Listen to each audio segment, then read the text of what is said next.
So, with these words and my whole heart, Only 5 minutes ago, Prince William and Princess Anne stepped forward together and delivered the announcement Britain had feared but never expected to hear so suddenly. King Charles had suffered a severe cardiac crisis inside Windsor Castle, followed by dangerous complications that forced his doctors to suspend every royal duty indefinitely. William's voice remained controlled. Anne's expression did not, and when the prince reached the final sentence, the room fell into a silence so complete that even the palace clocks seemed unbearably loud. Before we go deeper into what this really means for the royal family, make sure to subscribe so you don't miss a single update. William stood inside the white drawing room at Windsor Castle.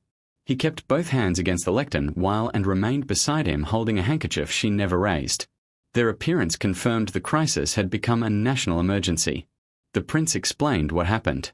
Charles suffered an acute cardiac episode after a private briefing, collapsed without warning, and required emergency treatment. Doctors later found cardiovascular complications, leaving the king weak and unable to perform public engagements or constitutional duties. Those duties include approving state business and meeting government officials. William paused before saying, "My father." He knew the country wanted certainty. Yet every breath exposed the grief underneath, and had faced the same pressure when an aide suggested calling the crisis a temporary indisposition. She rejected the phrase. The princess insisted that softer words would feed rumors and disguise what Charles had endured. Then came the disclosure that changed everything. William confirmed through a documented medical account that the king had lost consciousness and remained unresponsive during critical minutes. Specialists stabilized him, but recovery would be prolonged and uncertain. Charles remained in a private suite under constant observation. When he became responsive, the monarch did not ask about ceremonies, titles, or unfinished papers. According to his physician's recorded account, he asked whether William and Anne had been told. That question exposed whom he trusted when pride and protocol no longer mattered. William looked down at the statement, pushed it away, and spoke without reading. "My father is fighting, but he cannot carry this burden alone anymore." And turned toward him, and neither hid the devastation. As the room emptied, a senior private secretary carried a sealed red dispatch box, the container used for urgent government papers, toward William instead of Charles. The movement was quiet, but its meaning was unmistakable. But while Britain struggled to absorb the king's collapse, the deeper pain was unfolding behind a guarded door where a son, a sister, and a queen faced the possibility that Charles might never return to the throne in the same way.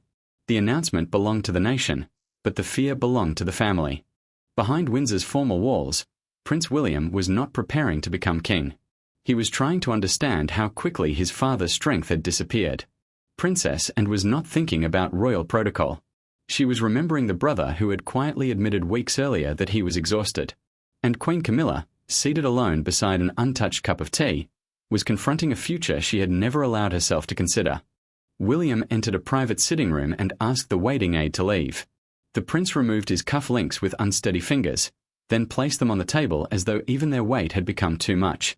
He had spent years preparing for greater responsibility. But succession, the process by which the crown passes to the next monarch, felt entirely different when it began through his father's suffering. Every decision now carried danger. Moving too slowly could weaken the monarchy. Moving too quickly could make him appear eager to replace Charles. And carried a different burden. She knew her brother's habits, his pride, and the way he hid exhaustion behind ceremony. The princess had challenged him before. Yet, she now blamed herself for not pushing harder. Through a documented private conversation with William, she disclosed that Charles had suffered breathlessness, dizziness, and chest pressure for weeks. The king had dismissed each warning as fatigue. He had even laughed when she urged him to rest. Now that laughter haunted her. Camilla felt the change immediately. The Queen remained close to Charles, but the doctors directed key medical discussions toward William and Anne. When a physician asked to speak privately with the king's children, she watched the door close between them. The moment cut deeper than protocol. She was his wife.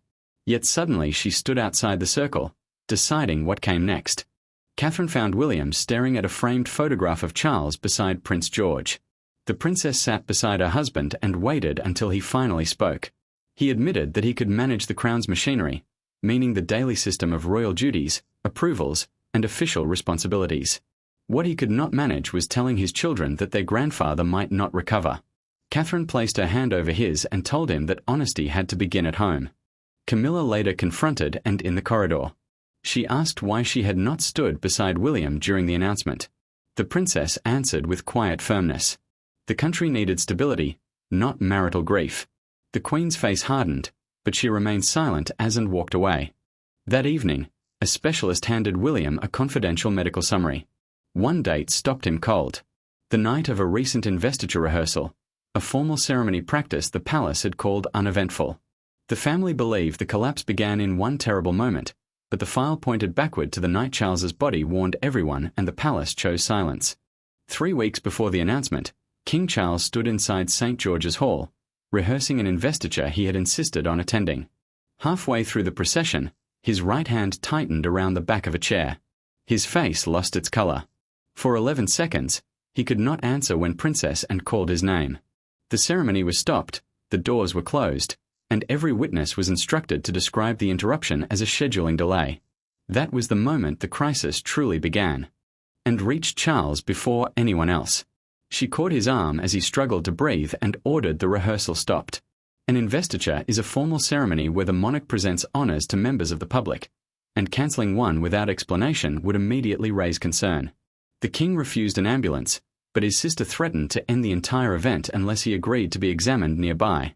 He finally gave in. Charles listened as a palace physician recommended immediate rest and urgent heart testing. The monarch nodded, signed a reduced schedule, and promised to follow the advice. Yet within days, he began placing official meetings back onto the calendar. He believed stepping away would create panic, and believed he was gambling with his life. The disagreement came without aids. Princess Anne told her brother that courage had become recklessness. He replied that the monarchy could not pause simply because its sovereign felt weak. She struck the chair beside her and said duty did not give him the right to force his family to watch a preventable collapse. Charles turned away, but he did not deny the danger. William discovered the truth through the confidential medical file. The prince learned that the incident had never appeared in the general royal briefing notes, the daily summaries used to keep senior family members informed. His father had ordered staff not to alarm him during a demanding period. Instead of feeling protected, the son felt betrayed. Then another warning emerged. A documented account from a footman stated that Charles became dizzy after a private dinner and steadied himself against a corridor wall. The king dismissed the concern and ordered that no report be circulated. Camilla had known about the first episode. The Queen had urged him to rest, but she later supported his demand for secrecy. William now saw her silence as part of the danger, while Anne viewed it as proof that fear had overruled judgment. William entered Charles's study alone and opened the royal engagement diary. He found cancelled medical appointments replaced by official meetings. He closed the book and asked who authorized the changes. The private secretary answered, "The king." William carried the file toward the medical suite and joined him at the door. For weeks, Charles had used authority to protect his secret. Now William and Anne were about to use love, anger, and constitutional necessity to strip that secret away. Charles was awake when William and Anne entered, but the king immediately understood that this was not a family visit. His son carried the medical file. His sister closed the door behind them and dismissed the waiting aide. For the first time since the collapse, there were no courtiers, no doctors, and no carefully prepared statements between the three of them. William placed the file beside the bed and asked one question. "Why did you decide we had no right to know?" Charles looked exhausted, but his instinct to control the room remained intact. A heart monitor tracked his condition beneath his sleeve, yet he still asked why the confidential file had left the medical office. The king insisted that the crisis was being handled. William did not move. He explained that government briefings, diplomatic correspondence, and palace authorizations were already reaching him. Those authorizations are official approvals needed to keep royal and state duties moving. He could not protect the institution while being denied the truth about the man at its center. William's frustration finally broke through. The prince accused his father of treating love like a weakness that had to be managed. Charles fired back that an heir could not be burdened with every private fear. His son answered at once. He was not speaking as the heir. He was speaking as a child who had nearly learned the truth too late, and refused to soften the moment. The princess reminded her brother of the investiture rehearsal and the promise he had made to rest. She told him that continuing had not shown courage. It had forced everyone around him to participate in denial. Her voice stayed steady until the final sentence. You made us help you disappear in front of us." Charles finally stopped arguing. Through a recorded private conversation later documented by his secretary, the monarch admitted that stepping back frightened him more than the symptoms.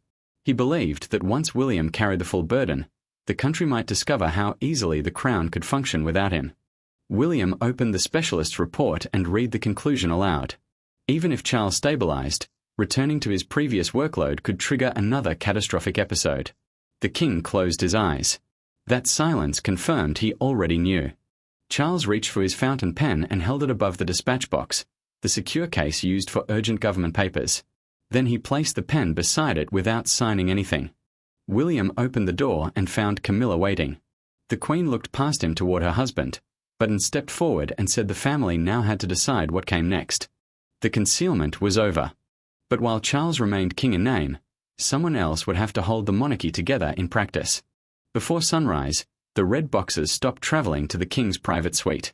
They were redirected to Prince William. No proclamation had been made. No crown had changed hands, and Charles remained sovereign.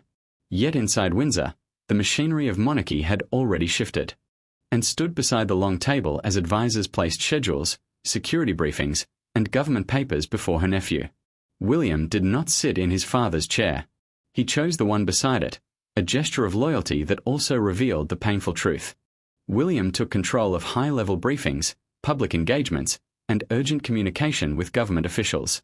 The prince now carried the external weight of the crown, while and managed the household, staff discipline, travel plans, and the cancellation of duties that might place further pressure on Charles. The Crown's emergency arrangement was a temporary system, allowing senior royals to act for the monarch without removing him from the throne. The first meeting exposed the emotional cost. An aide pulled out the king's chair, but William stopped him immediately. He chose another seat and made his position clear. No one would behave as though his father had already disappeared. The decision earned silent respect. Yet, it also revealed how deeply the future king feared the meaning of every royal gesture. Camilla entered before the meeting could begin. The Queen demanded to know why and had approved changes to the royal calendar without consulting her. The princess answered that Charles had requested stability, and stability now required decisions without emotional interference. Camilla heard more than procedure in those words. She heard an implication that grief had weakened her judgment and did not retreat. She reminded the Queen that protecting Charles now meant reducing his burden, not defending the appearance that nothing had changed. Camilla insisted that she understood her husband better than anyone. The princess replied that understanding him had not stopped the crisis. Then the private secretary produced a recorded instruction dictated by Charles after the confrontation. The king granted William authority over external royal duties and asked and to supervise the household until doctors decided whether he could return. He also directed them to lead every public health communication. Camilla froze. She had expected to speak for her husband, but the monarch had chosen his son and sister instead. The decision was not punishment. Charles believed they would project the unity the country needed. Still, the Queen experienced it as rejection, and removed a small key from a black leather case and placed it in William's palm. It opened the dispatch boxes used for urgent state papers. She closed his fingers around it and said, "You are not taking his place. You are holding it for him." William could not answer. An aide then entered with a message from the doctors. Charles had suffered another brief heart rhythm disturbance during the night. By morning, the crown had adapted, but inside the family, the second warning shattered the last hope that life could quickly return to normal. The second warning lasted less than a minute, but its effect traveled through every royal residence. Engagements disappeared from calendars. Cars waiting in palace courtyards were dismissed. Staff members were told to prepare for weeks of uncertainty. At Windsor, Queen Camilla stood outside Charles's room as doctors adjusted the monitors and refused to let anyone enter. At Kensington Palace, William read the update twice before folding it into his pocket and telling Catherine, "This is no longer temporary." William immediately inherited the most sensitive royal duties. The prince took control of government meetings, diplomatic calls, and urgent public engagements, while and handled ceremonies that required firmness and continuity. State visits, investitures, and receptions were postponed or reassigned. An investiture is the formal ceremony where the monarch presents honors, and removing Charles from that role signaled how serious the crisis had become. Edward and Sophie were also asked to increase their workload because the monarchy could not simply stop. Windsor tightened every rule. The private wing was placed under strict access control and a medical response team remained nearby at all times. Only a small group of relatives could see the king and every visit was limited. The reason was clear. Even brief emotional strain could place more pressure on his heart. Camilla refused to accept those limits. When a physician asked her to leave during treatment, the Queen stood her ground and said she was his wife, not a visitor, and approached and guided her toward the corridor. The princess told her that love did not cancel medical orders. Camilla pulled her arm away, but she still stepped back. William faced an even harder duty at home. He and Catherine gathered George, Charlotte, and Louis and explained that their grandfather's heart had become dangerously weak. George asked whether this meant his father would become king. The question stopped William cold. The future king finally answered, "It means grandfather needs us to be a family first." Specialists later confirmed through a written medical assessment that recovery could take months. Even a favorable outcome would require rehabilitation, reduced stress, and permanent changes to Charles's role. A full return was quietly removed from palace planning. Then a private message surfaced. Charles had dictated it before the second disturbance. In the audio, the monarch thanked and for protecting him from his own stubbornness and told William that leadership begins when fear no longer controls duty. Camilla listened alone. When Charles apologized for shutting her out, she stopped the recording and covered her face. Hours later, the king sent a handwritten request through his physician. He wanted William and Anne together. No advisers, no papers, no witnesses. The crisis had stripped away titles and barriers. Now Charles wanted one final conversation with the two people carrying both his family and his crown. There were no private secretaries in the room when William and Anne returned. No doctors stood close enough to hear. Charles had asked for the curtains to be opened, and pale morning light stretched across the floor beside his bed. For once the king did not begin with instructions. He looked at his son, then at his sister, and admitted that he had spent years believing duty meant never allowing anyone to see him afraid. "I was wrong," he said, "and it nearly cost me everything." Charles accepted what he had resisted for weeks. Even recovery would not restore the old pattern of endless ceremonies, meetings, and travel. The monarch could still offer counsel and constitutional continuity, meaning he would remain the legal head of state and guide major decisions.